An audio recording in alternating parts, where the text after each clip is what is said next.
A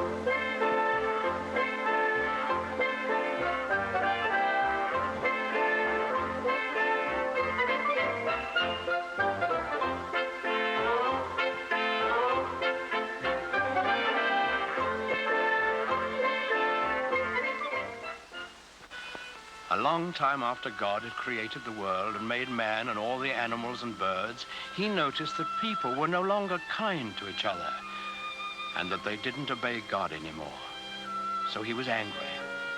But God did see one man in the world who was kind and good and who obeyed the Lord's word. This man was Noah.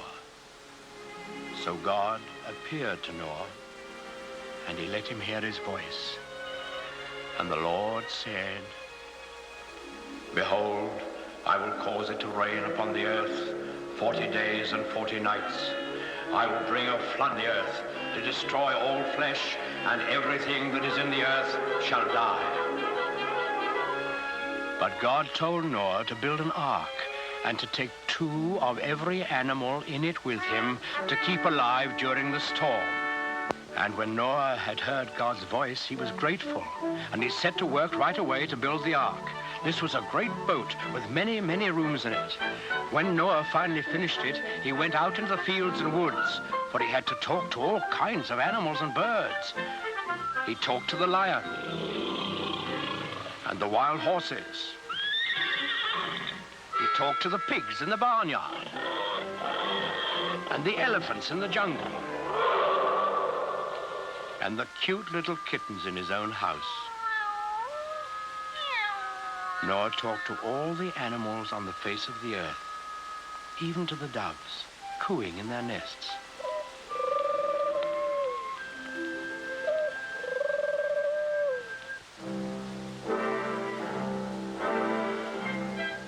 And Noah picked a mother and a father of each kind of animal and bird, and he told them to come to the ark.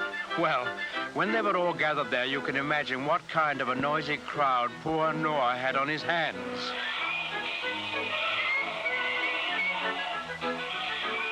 What with lions roaring and pigs squealing and monkeys chattering and hyenas laughing, well, it must have been noisier than a crowd of children on the annual Sunday school excursion.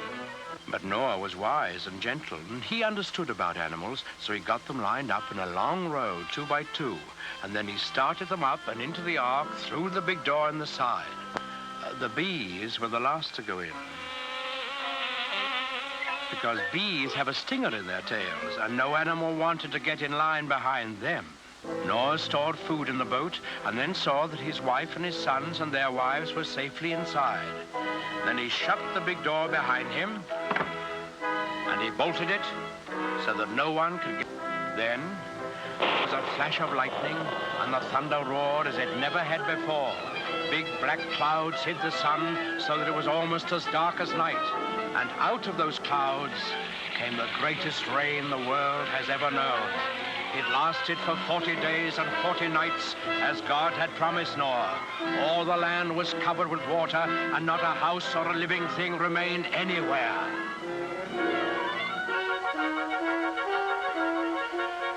But Noah's ark floated on the surface of the waters, and he and his family and the animals who were in the ark with them were saved. On the 40th day, the rain stopped and the sun came out. The waters that had covered the earth began to flow back into the oceans and the rivers, and the ark came to rest on the peak of a mountain. But Noah wasn't quite sure that there was enough dry land for all his animals to live on. So he took one of the doves and let it fly out of the window. In a little while, it came back, and in its beak, the dove carried the branch of an olive tree. Noah knew that this must be a sign from God that he had restored quiet and peace to the world. So he opened the door of the ark, and he and his family and all the animals came out on the dry land, and they praised God and thanked him. Then the Lord appeared again to Noah. He promised him that he would never again send a flood to destroy the earth. And he sealed that promise with a beautiful symbol, which he set in the sky for all of us to see. That symbol the token of God's everlasting faith in man, is the rainbow.